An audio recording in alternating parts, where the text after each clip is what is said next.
Hey Cody, sorry for the delay. I'm just going to briefly run through the idea of Hojo cuffs. Now, you've already told me that you do square knot single columns. So I assume that your single column starts off something like taking the bite over and through all the bands. This is a Hojo cuff. What makes it a Hojo cuff is the property that what I'm holding here in my left hand, if I hold that tension together, the knot does not collapse. However, when tension changes between these two, the running end and the bite, the knot has a tendency to collapse. This is by design, as typical Hojo Jutsu ties try to discourage someone from running away, and when they try and resist the tie, that kind of collapsing will happen and cause some sort of pain. In general, we actually refer to Hojo cuffs as they pertain to the inline. That is, I've started my rope, and I'm just taking my running end and want to capture something. So I'm going to start it in the same way I would any square knot single column, where I've got my loops, my bands around whatever I'm trying to capture, and I'm going to go over everything under my bands, and now I've created a Hojo cuff. All right, tension kept on both ends will prevent this from collapsing, but any type of struggling will tighten it up like so. It's very important that when you're doing a Hojo cuff, that your wraps go in the direction you want your rope to exit. So say I want to go from left to right. I'm going to wrap from left to right, because then naturally, when I come over,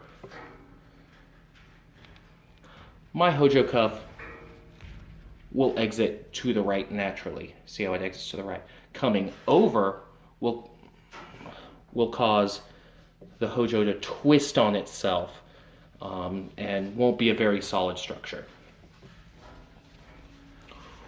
When I'm going around something, say like a delicate body part or a neck, I'll make special conditions for that. So say I was going over, rather than going all the way through, I'm just going to pull a double bite through, just a little bit.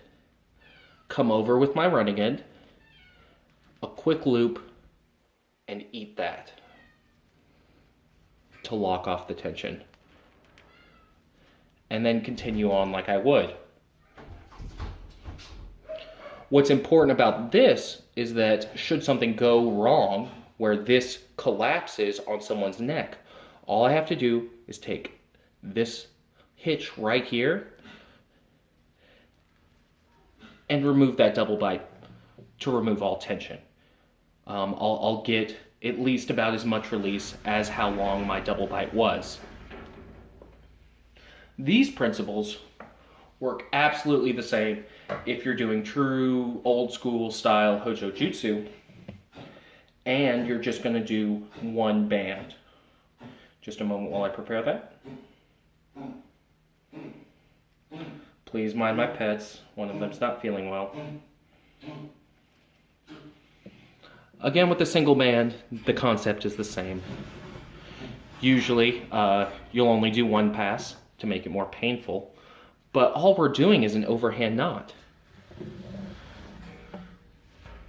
If I want to control the collapse of this, sometimes Hojo cuffs work better when they're all the way to the body.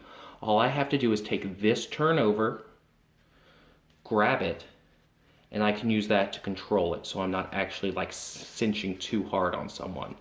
I get that to a point where I'm happy with how tight it is, and then I go on somewhere with the rest of my rope. I do this kind of style a lot for bedroom bondage just because it is quicker. I can use a shorter rope, all of that. And the process for creating a double bite is the same, except you're just creating a single bite where you pull through a loop, like so, get to the tightness you want, and then I'm just flipping my rope into a half hitch and cinching that down into my original turn. Very similar to a square knot, all right? In the event of emergency, I remove that hitch, and however long that bite is, I've loosened up the Hojo cuff. Regardless, I hope that helps. Let me know if you have any questions, and have a wonderful day.